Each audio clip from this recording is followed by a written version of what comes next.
एबे जोर धरिछि cross border love story.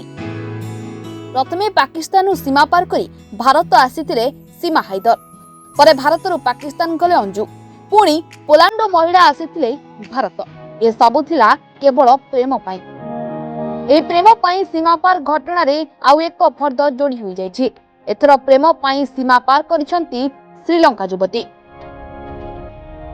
Andhra Pradesh रे रहुथिबा निज प्रेमिकंकु विवाह करिबाकू श्रीलंकार जणे युवती भारत रे पहुंचीछंती। तांको नाम शिवकुमारी विघ्नेश्वरी, बयस 25 वर्ष। श्रीलंकार बेलनागुड़ी अंचलर बासिंदा। से पर्यटन भिसा रे कोलंबो आसी जुलाई 8 रे चेन्नई रे पहुंचीथिले। सेठारु तांको आनिबाकू आंध्र प्रदेश रा चित्तूर जिल्ला रे रहुथिबा तांको प्रेमिक 28 वर्ष वयस्क लक्ष्मण जायथिले।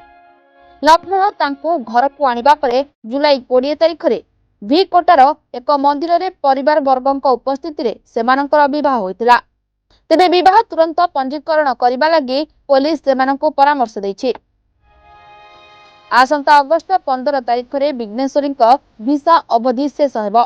ता पूर्वरु भारत छाड़िबाकू किंबा निजर भिसा अवधि बढ़ाइबाकू तांकू चित्तूर एसपी वाई ऋषिनाथ रेड्डीଙ୍କ पक्षरु नोटिस माध्यम रे जणा जायतिला। तेबे विघ्नेश्वरी भारतर नागरिकत्व ग्रहण करने चाहते। एथिसह से तांको भिसा अवधि आउ 1 वर्ष बढ़ाइबा लागि आवेदन करिसेंती। प्राय 6 वर्ष तले 2017 रे फेसबुक रे उभयଙ୍କ मध्यरे संपर्क होइतिला। परवर्ती समय रे ता प्रेम रे परिणत होला एवं सेमाने परस्पर को विवाह करबाकू राजी होइतिले।